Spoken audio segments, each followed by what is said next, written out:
Capítulo 42. El hombre me sacó al atrio exterior en dirección al norte, y me hizo entrar a las habitaciones que estaban hacia el norte, frente al patio cerrado y frente al edificio detrás del templo. Todo esto medía 50 metros de largo por el lado norte, y 25 metros de ancho. Frente a los 10 metros del atrio interior y frente al enlosado del atrio exterior, había en los 3 pisos unas galerías, las cuales quedaban unas frente a las otras.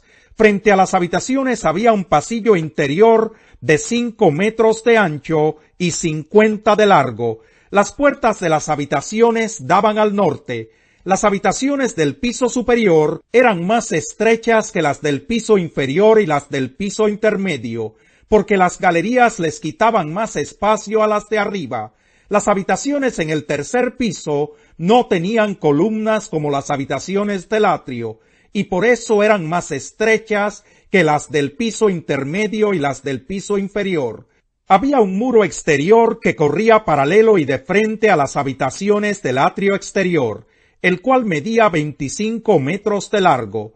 Las habitaciones que daban al atrio exterior medían 25 metros, mientras que las que daban al frente del templo medían 50 metros. A las habitaciones del piso inferior se entraba por el atrio exterior, es decir, por el este. Por el lado sur, a lo largo del muro del atrio, frente al patio y frente al edificio detrás del templo, había unas habitaciones. Tenían un pasillo frente a ellas, como el de las habitaciones de la parte norte. A su vez tenían la misma longitud, el mismo ancho, las mismas salidas, las mismas disposiciones y las mismas entradas. Bajo las habitaciones que daban al sur, frente al muro que daba al este, que era por donde se podía entrar a ellas, había una entrada al comienzo de cada pasillo.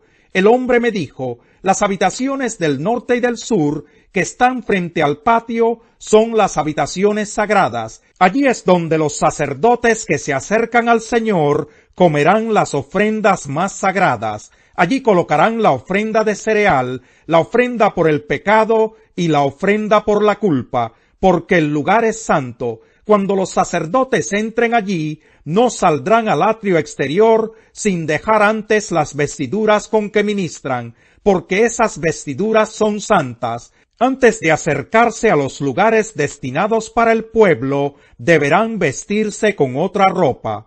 Cuando el hombre terminó de medir el interior del templo, me hizo salir por la puerta que da al oriente, y midió todo el contorno. Tomó la vara para medir el lado oriental, y éste midió 250 metros. Después midió el lado norte, y también medía 250 metros. Luego el lado sur, 250 metros. Luego se volvió hacia el lado oeste y lo midió, 250 metros. El hombre tomó las medidas de los 4 lados.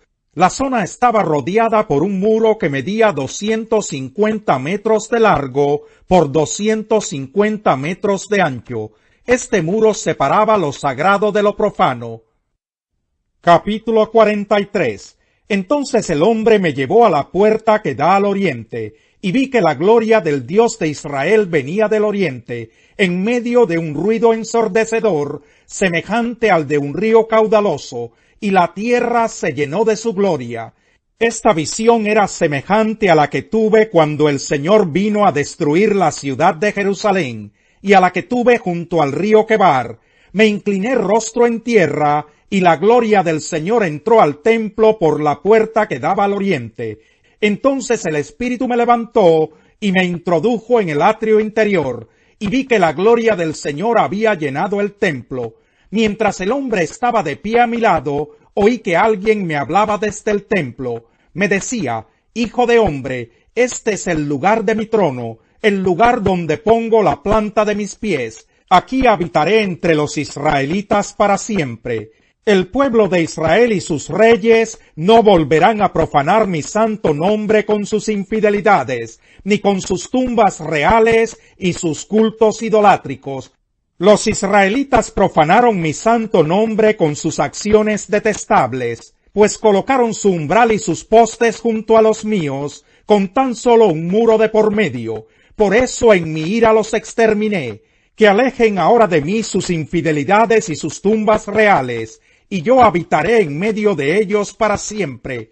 Hijo de hombre, cuéntale al pueblo de Israel acerca del templo, con sus planos y medidas, para que se avergüencen de sus iniquidades. Y si se avergüenzan de todo lo que han hecho, hazles conocer el diseño del templo y su estructura, con sus salidas y entradas, es decir, todo su diseño, al igual que sus preceptos y sus leyes.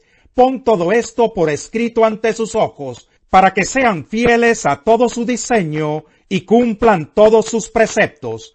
Esta es la ley del templo. Todo el terreno que lo rodea sobre la cumbre del monte será un lugar santísimo. Tal es la ley del templo. Estas son las medidas del altar. Alrededor del altar había una fosa de 0,5 metro de hondo por 0,5 metro de ancho, con un reborde de 25 centímetros alrededor de toda la orilla. La altura del altar era la siguiente: desde la fosa en el suelo hasta el zócalo inferior tenía 1 metro de alto y 0,5 metro de ancho, y desde el zócalo inferior hasta el zócalo superior medía 2 metros de alto y 0,5 metro de ancho. El fogón del altar medía 2 metros, y desde allí se erguían 4 cuernos. El fogón del altar era un cuadrado perfecto de 6 metros de largo por 6 de ancho. El zócalo superior también era un cuadrado de 7 metros de largo por 7 de ancho, y alrededor de todo el altar había un reborde de 25 centímetros. La fosa alrededor del altar tenía 0,5 metro de ancho. Las gradas del altar daban al oriente.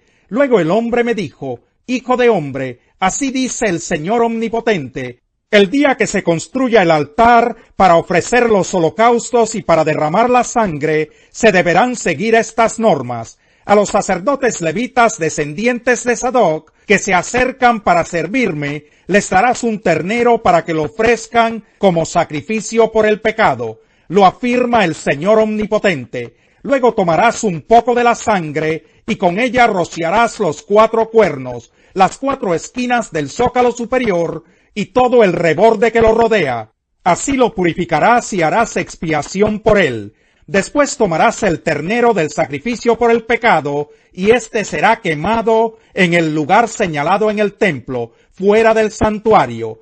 Al segundo día ofrecerás como sacrificio por el pecado un macho cabrío sin defecto, y el altar quedará purificado de la misma manera que se purificó con el ternero. Cuando hayas terminado de purificarlo, ofrecerás un ternero y un carnero sin defecto en presencia del Señor, y los sacerdotes los rociarán con sal y los ofrecerán como holocausto al Señor. Durante 7 días ofrecerás diariamente un macho cabrío para el sacrificio por el pecado, y también un ternero y un carnero del rebaño, ambos sin defecto. Durante 7 días los sacerdotes harán la expiación por el altar y lo purificarán. De este modo quedará consagrado. Al cabo de estos 7 días y a partir del día 8º, comenzarán a ofrecer sobre el altar los holocaustos y sacrificios de comunión que ustedes ofrezcan. Entonces yo los aceptaré, lo afirma el Señor. Capítulo 5. Ahora escuchen ustedes los ricos, lloren a gritos por las calamidades que se les vienen encima. Se ha podrido su riqueza y sus ropas están comidas por la polilla. Se han oxidado su oro y su plata.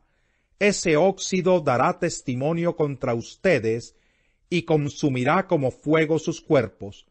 Han amontonado riquezas, y eso que estamos en los últimos tiempos. Oigan cómo clama contra ustedes el salario no pagado a los obreros que les trabajaron sus campos.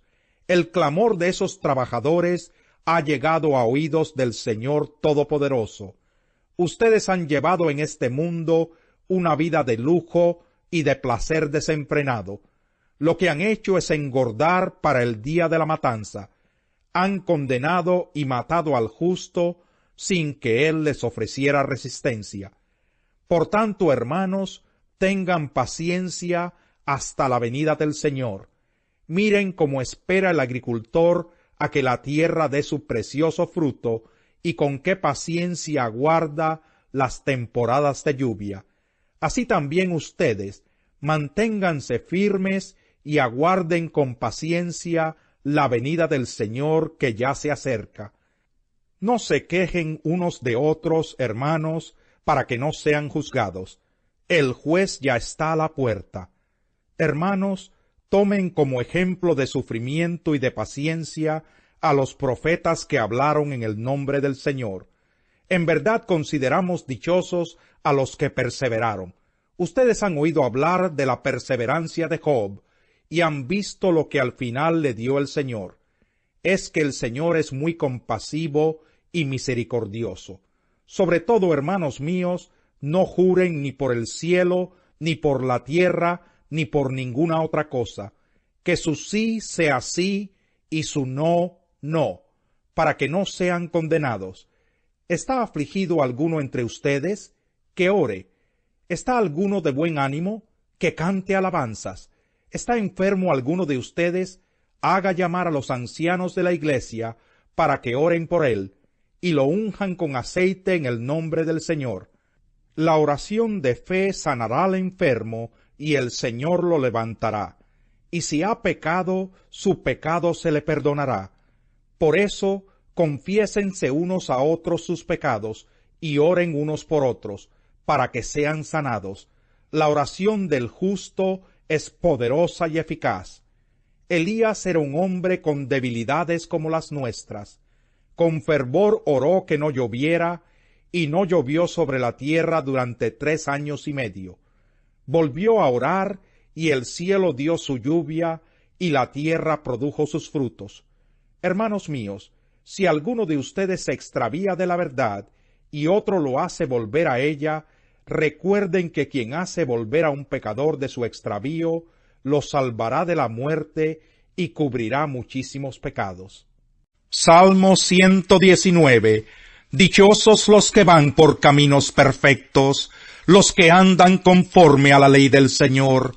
Dichosos los que guardan sus estatutos y de todo corazón lo buscan. Jamás hacen nada malo, sino que siguen los caminos de Dios. Tú has establecido tus preceptos para que se cumplan fielmente. Cuánto deseo afirmar mis caminos para cumplir tus decretos. No tendré que pasar vergüenzas cuando considere todos tus mandamientos. Te alabaré con integridad de corazón cuando aprenda tus justos juicios. Tus decretos cumpliré. No me abandones del todo. ¿Cómo puede el joven llevar una vida íntegra? Viviendo conforme a tu palabra. Yo te busco con todo el corazón. No dejes que me desvíe de tus mandamientos. En mi corazón atesoro tus dichos, para no pecar contra ti. Bendito seas, Señor. Enséñame tus decretos.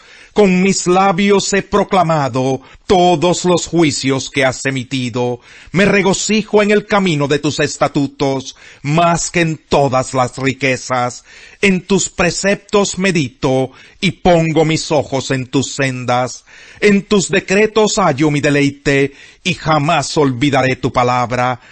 Más vale pobre pero honrado, que rico pero perverso. El hijo entendido se sujeta a la ley. El derrochador deshonra a su padre.